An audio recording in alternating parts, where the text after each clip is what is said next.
Hello everyone, मैं हूँ Ruhamah Shahroz और आप देख रहे हैं मज़ेदार खाने।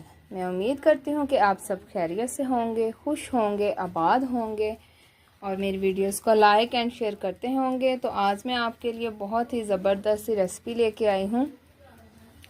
तो ये रेसिपी बनाने के लिए मैंने सबसे पहले 1 किलो कलेजी ली है और आपको पता है कि ईद वाले दिन घरों में सबसे पहले कलेजी जो है वो चूल्हे पे चढ़ जाती है पकने के लिए। तो मैंने सोचा क्यों ना आपके साथ ये रेसिपी शेयर कर दी जाए।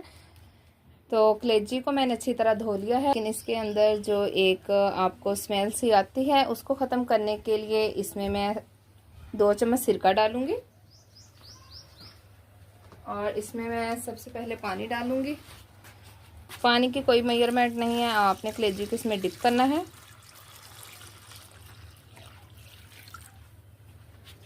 और इसमें आपने 2 चम्मच सिरका डालना है और इसको 10 मिनट के लिए आपने रख देना है। और फिर आप देखिएगा कि इसमें से जो स्मेल आती है वो आपको नहीं आएगी। तो चलिए हम कलेजी का सालन बनाना शुरू करते हैं।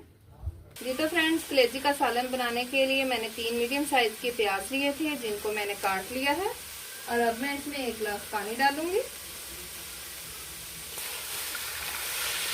और आपने एक दफ़ा इस रेसिपी से ज़रूर ट्राई करना है। ये बहुत ही आसान सी रेसिपी है। आप एक दफ़ा बना के देखिएगा और आपको ये बहुत ही मज़े की लगेगी। और इसमें मैं डालूंगी 2 चम्मच, मेरे पास लहसुन अदरक का पेस्ट है और इस कटोरी को हम अच्छी तरह से साफ करेंगे। और इसके साथ मैं डालूंगी, मेरे पास 5 हरी मिर्चें हैं।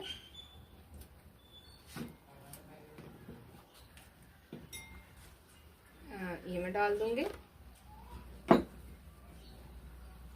मेरे पास ये टीस्पून है, आधा टीस्पून हल्दी, 1 चम्मच पिसी हुई लाल मिर्च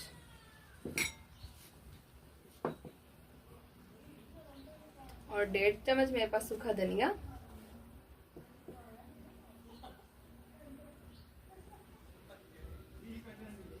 और 1 चम्मच मेरे पास जीरा है जिसको मैंने पीस लिया है। तो चलिए अब मैं कलेजी को भी अच्छी तरह से वॉश कर लेती हूँ और आपको मैं वॉश करके दिखाती हूँ कि कलेजी हमारी साफ हो गई है। जी तो फ्रेंड्स, आप देखें कलेजी को मैंने अच्छी तरह से धो लिया है और आप देखें इसमें किसी तरह का कोई ब्लड भी नहीं है और अब इसमें से जी तो फ्रेंड्स 2 गिलास पानी डालने के बाद इसे मैं 15 से 20 मिनट के लिए पकने के लिए रख दूंगी। और नमक आप लोगों ने अभी ऐड नहीं करना, बाकी आपने मसाले डाल देने हैं। नमक और काली मिर्च जो है वो लास्ट में ऐड करनी है, इसलिए कि जो नमक है उसे अगर हम शुरू में ही डाल देंगे तो उससे हमारी कलेजी जो है वो हार्ड बनेगी और ख़ाने में अच्छी भी नहीं लगेगी। और नमक अगर आप लास्ट में डालेंगे कलेजी बनने से 5 मिनट पहले, तो इससे आपकी कलेजी जो है वो नरम बनेगी और ख़ाने में भी बहुत ही मज़े की लगेगी। और काली मिर्च इसलिए आपने लास्ट में डालनी है क्योंकि इसका कलर जो है वो और डार्क सा हो जाएगा अगर आप शुरू में ही डाल देंगे, इसलिए हम नमक और काली मिर्च जो है वो लास्ट में डालेंगे। तो चलिए 15 से 20 मिनट के बाद मैं आपको दिखाती हूँ।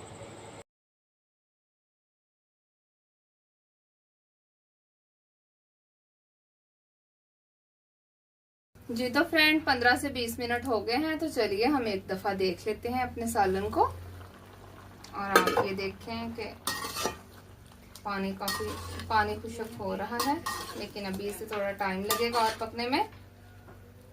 तो चलिए इसे थोड़ी देर के लिए और पकने देंगे। तो जब पानी ये थोड़ा खुशक हो जाएगा तो मैं आपको दिखाऊंगी। जब पानी थोड़ा खुशक हो जाएगा फिर हम इसमें तेल डाल के इसकी अच्छी तरह से भुनाई करेंगे। तो चलिए इसे 15 से 20 मिनट के लिए और रख देंगे ताकि इसका पानी खुशक हो जाए। तो अब आपने इसे कवर नहीं करना, आपने इसे ऐसे ही पकने देना है, इससे पानी भी खुशक हो जाएगा। और इसके बाद हम इसमें तेल डाल के इसकी अच्छी तरह से भुनाई करेंगे। जी तो फ्रेंड्स, आप देखें कि पानी बहुत ही कम रह गया है। तो चलिए अब मैं इसमें तेल ऐड करूंगी और इसमें मैं डालूंगी 1 कप तेल और इसकी अच्छी तरह से भुनाई करूंगी। और आप देखिएगा कि इसमें जो प्याज आपको नज़र आ रहे हैं, जब ये पानी और खुशक हो जाएगा और इसकी अच्छी तरह से भुनाई हो जाएगी तो ये भी नज़र नहीं आएगा, एक अच्छी सी ग्रेवी बन जाएगी। तो चलिए मैं आपको इसको 10 मिनट के बाद दिखाती हूँ।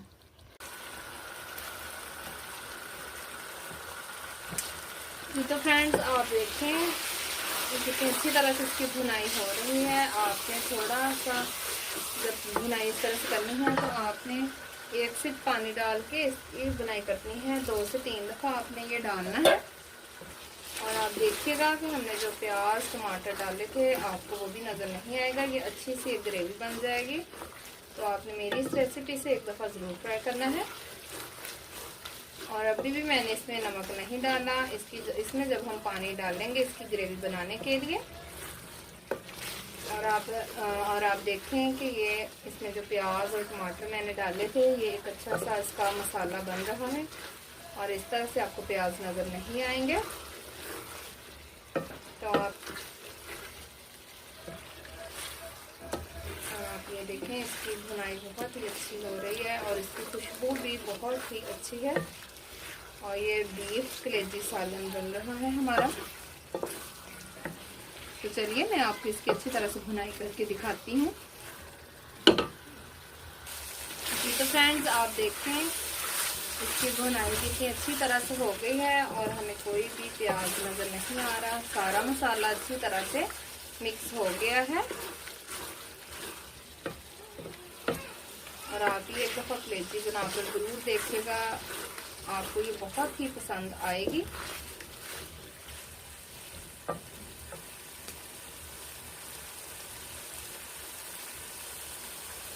जब आपके घर गेस्ट आए तो आप ये देखें कितनी जल्दी से बन गई हैं। सारे मसाले आपने एक ही दफ़ा डाल देने हैं सिवाय नमक के और काली मिर्च के। और आपको इसके लिए बहुत ज़्यादा देर के लिए किचन में भी खड़ा नहीं होना पड़ेगा। तो चलिए 1-2 मिनट के लिए इसकी अच्छी तरह से भुनाई करते हैं। जी तो फ्रेंड्स आप देखें कि कलेजी की भुनाई कितनी अच्छी तरह से हो गई है। और ये देखें तेल भी आ गया है। तो चलिए अब मैं इसमें डालूंगी पानी 1.5 गिलास ग्रेवी बनाने के लिए। जी तो फ्रेंड्स मैंने इसमें 1.5 गिलास पानी डाला है। मैं इसमें डालूंगी 1.5 चम्मच नमक है मेरे पास और आधा चम्मच इसमें मैं डालूंगी काली मिर्च। और इसको अच्छी तरह से मिक्स कर देंगे। और अब इसको बहुत ज़्यादा देर नहीं लगेगी बनने में, सिर्फ इसको 5 से 7 मिनट लगेंगे। तो चलिए अब मैं आपको 5 से 7 मिनट के बाद दिखाती हूँ। जी तो फ्रेंड्स आप देखें 7 से 8 मिनट हो गए हैं और हमारी ग्रेवी भी अच्छे से बन गई है। तो चलिए अब मैं इसको डिश आउट करके आपको दिखाती हूँ। जी तो फ्रेंड्स आप देखें हमारा बीफ कलेजी सालन तैयार हो गया है और ये बहुत ही ज़बरदस्त सा बना है। तो आपने मेरी इस रेसिपी को इस ईद पर ज़रूर ट्राई करना है और मुझे बताना है कि मेरी ये रेसिपी आपको कैसी लगी। और अब मुझे इजाज़त दें, मिलते हैं अगली रेसिपी के साथ। तब तक के लिए खुदा हाफिज़।